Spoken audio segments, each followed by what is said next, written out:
সময় একটু একটু করে কেটে যায়, একটু একটু করে নিকটে আসে। খুব অদ্ভুত ব্যাপার। এই সময় প্রতিকূল হলেও একটু একটু করে কেটে যায়।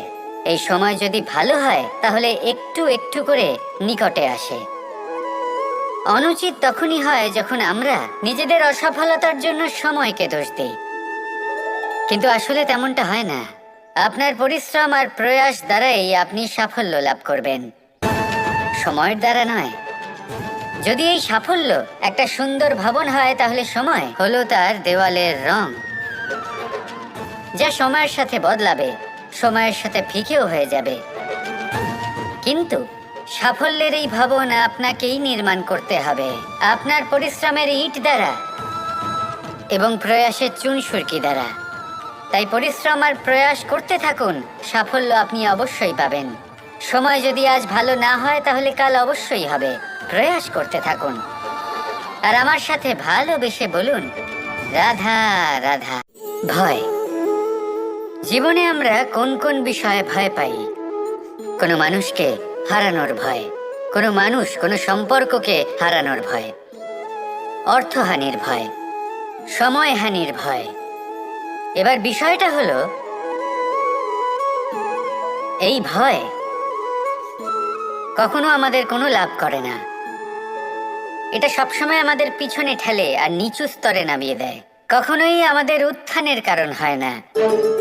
তাই জীবনে যদি কোনো ভয়ের কারণ থাকতেই হয় তা শুধুই এটা, যে মানুষের কথা ভাবতে ভাবতে সম্পর্কগুলিকে হারানোর ভয়, মানুষকে হারানোর ভয়, সবার মন রাখতে রাখতে আপনি যেন নিজেকে, নিজের ভাবনা চিন্তাকে না হারিয়ে ফেলেন।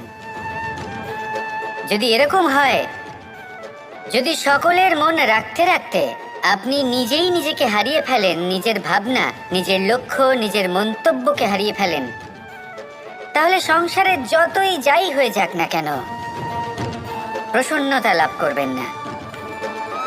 তাই রক্ষা তাকেই করুন যে আপনাকে রক্ষা করে, আপনার মানসিকতা, আপনার ব্যক্তিত্ব, আপনার লক্ষ্যকে রক্ষা করে। আর যদি কোনো বিষয় ভীত হতে হয় তবে আপনি যেন নিজের উদ্দেশ্যের থেকে দূরে না চলে যান। তাহলে আসুন আর আমার সাথে ভালোবেসে বলুন, রাধা রাধা। জীবনে এমন কি আছে যা আপনাকে অজান্তে শিখরে পৌঁছে দিতে পারে বা আপনার পতনও ঘটাতে পারে? সঙ্গতি। যদি আপনি কোনো শ্রেষ্ঠ ব্যক্তির সঙ্গ লাভ করেন তাহলে তার শুভ চিন্তা, তার গুণ, তার স্বভাব আপনার মধ্যে চলে আসবে। আপনি আরো শ্রেষ্ঠ হয়ে উঠবেন। আবার সেখানেই যদি আপনি কোনো দুষ্ট ব্যক্তির সঙ্গতি লাভ করেন, কোনো খারাপ মানুষের সঙ্গতি লাভ করেন, তাহলে আপনার শুভ চিন্তা, আপনার গুণ, তা যে কখন আপনার থেকে কেড়ে নেওয়া হবে সেটা আপনি জানতেও পারবেন না। দেখুন, এই সঙ্গতি হলো অত্যন্ত গুরুত্বপূর্ণ। এই সঙ্গতি আপনার নিয়তি নির্ধারণ করে। আপনাকে উদাহরণ দিলে, বৃষ্টির ফোঁটাকে দেখুন। যদি কোনো ফোঁটা গাছের পাতায় এসে পড়ে তাহলে তা জীবন দান করতে পারে। যদি এমন কোনো ফোঁটা সাপের মুখে এসে পড়ে তাহলে তা বিষে পরিণত হয়। যেমন সঙ্গ তেমন নিয়তি। এবার দুর্ভাগ্যের বিষয় হলো এটাই যে বর্ষার ফোঁটা নির্ধারণ করতে পারে না সে কোথায় পড়তে চায়, তার নির্বাচনের ক্ষমতা নেই। কিন্তু আপনি, আপনার কাছে তো বিবেক আছে, আপনি ভাবতে পারেন, চিন্তা করতে পারেন। তাহলে আপনি ভাবুন, আপনি কি এমন সঙ্গ চান যা শ্রেষ্ঠ, নাকি এমন সঙ্গ চান যা অশুভ? নির্বাচন আপনারই। শ্রেষ্ঠ সঙ্গ বাছুন আর আমার সাথে ভালোবেসে বলুন, রাধা রাধা। তো এই মুক্তই সবাইকে মোহিত করে দেয়, নিজের দিকে আকর্ষিত করে। অত্যন্ত সুন্দর, গোল, শুভ্র মুক্ত দ্বারা নির্মিত আভূষণ, তা হয়তো সে মুকুটই হোক বা কোনো স্ত্রীর অলংকার, তাকে আরো সুন্দর করে তোলে, তাকে আরো সুন্দর দেখতে লাগে। এবার এই মুক্তকে এত সুন্দর দেখার জন্য কত কষ্ট সহ্য করতে হয় তা কি কখনো আপনি ভেবেছেন? এই মুক্ত ঝিনুক থেকে বের করা হয়, ঝিনুক যা কিনা সমুদ্রের তলদেশে থাকে। ওকে কত কষ্ট সহ্য করতে হয়, জলের চাপ সহ্য করতে হয়, সমুদ্রের স্রোত সহ্য করতে হয়। এই ঝিনুককে এত কষ্ট সহ্য করতে হয়, এই মুক্তোকে এত কষ্ট সহ্য করতে হয়, তারপরে এর রূপ এত সুন্দর হয়।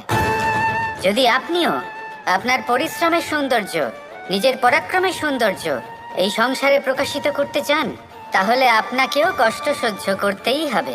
তাই জীবনে যখনই সংকট আসবে, বিপদ আসবে, সমস্যা আসবে, তখন একে সুযোগ হিসেবে গ্রহণ করুন। কারণ এই বিপদের সাথেই লড়াই করে আপনি মুক্তোর মতোই পরিশুদ্ধ হয়ে উঠবেন। তাহলে আসুন আর আমার সাথে ভালোবেসে বলুন, রাধা রাধা। আপনি কি জানেন আপনার জীবনে আপনার আসল জীবন সাথী কে হন? মাতা পিতা, ভাই বোন, স্বামী স্ত্রী? না, আপনার আসল জীবন সাথী হলো আপনার শরীর। সেই শরীর যার দিকে আপনি কখনো নজরই দেন না, ঠিক কি না? এবার যে মানুষ এই রহস্য বুঝতে পারেন, তার জীবন এমনি শুভ হয়ে যায়। আপনি নিজেই দেখুন না, সে সংসারের মঙ্গলই করা হোক বা সত্যের রক্ষা করা হোক, তা সে শত্রুর সাথে যুদ্ধ করা হোক বা মিত্রকে রক্ষা করা হোক, এই শরীরই তো কাজে আসে। তপস্যাতে, বলিদানে, পরিশ্রমে এই শরীরই হলো আধার, ঠিক কিনা? তাই আমাদের কর্তব্য হলো যে আমরা যেন নিজের শরীরের যত্ন নিই। আমরা কি খাই, আমাদের কি খাওয়া উচিত, এটা যেন বুঝি। কোনটা সুপাচ্য আর কোনটা নয়, এটা যেন বুঝি। কারণ যেমন হবে অন্ন, মনও তেমনই হবে। যত ভালো অন্ন তত ভালো মন। আর সুস্থ শরীর হলো সুস্থ মনের আধার, এ কথা অবশ্যই মনে রাখবেন। আর যদি মন সুস্থ থাকে, তাহলে সকল শুভ উদ্দেশ্য পূর্ণ হবে। তাহলে আসুন আর আমার সাথে ভালোবেসে বলুন, রাধা রাধা। কথায় আছে যে জীবনের আধার হলো সম্পর্ক, প্রসন্নতারও এবং ঈশ্বরের সাথে দেখা পাওয়ারও। এবার এই সম্পর্কের আধার আসলে কি? সেবা?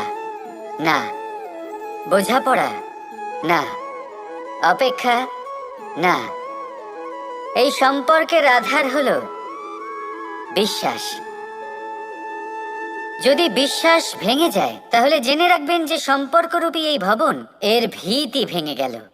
আর যদি ভিত ভেঙে যায়, তাহলে সেখানে অন্য কোনো ভবন নির্মাণ সম্ভব নয়, সম্ভবই নয়।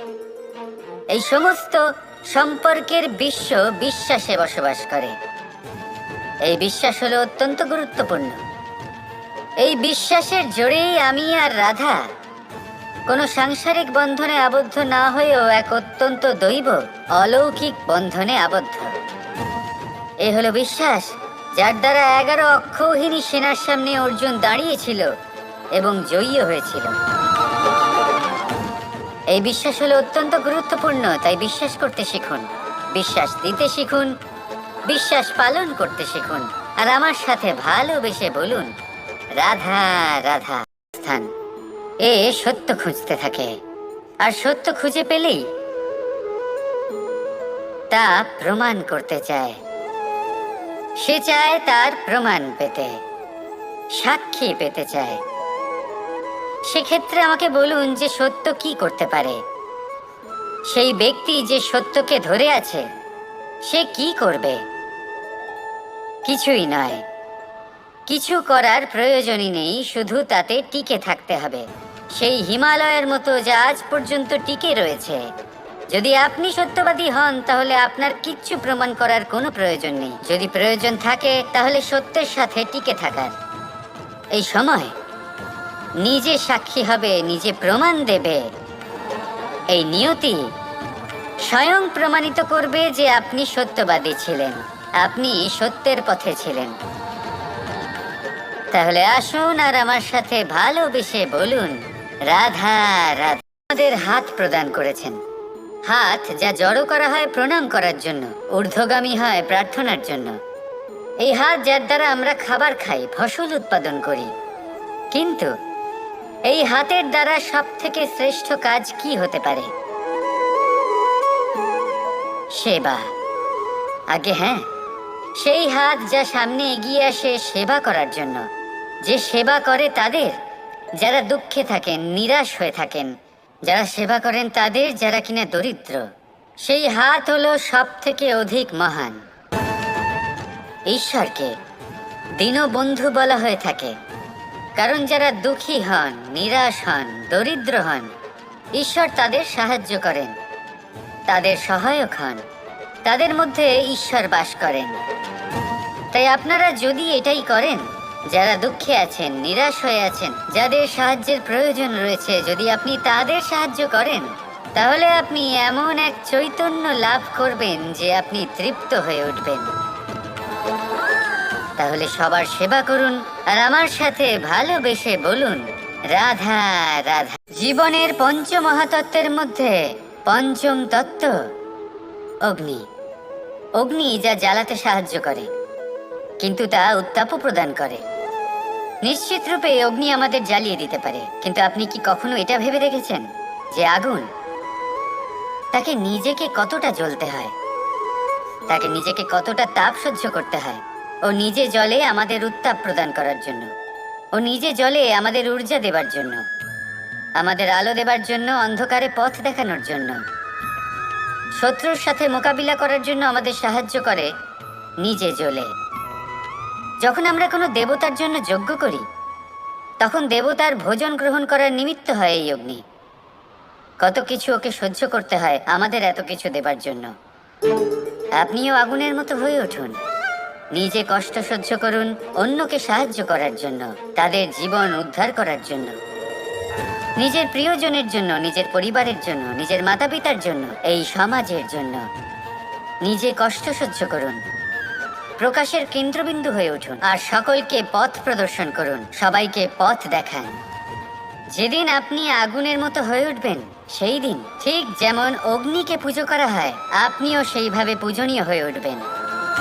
যেমন সকল শুভকর্মে, সকল যজ্ঞে, সকল পুজোতে অগ্নিকে স্মরণ করা হয়, সেইভাবেই সকল শুভকর্মে আপনাকেও স্মরণ করা হবে। আর যেদিন আপনি এরকম হয়ে উঠবেন, সেই দিন জীবনের বাস্তব মর্ম কি আপনি তা বুঝতে পারবেন। তাহলে আসুন আর আমার সাথে ভালোবেসে বলুন, রাধা রাধা।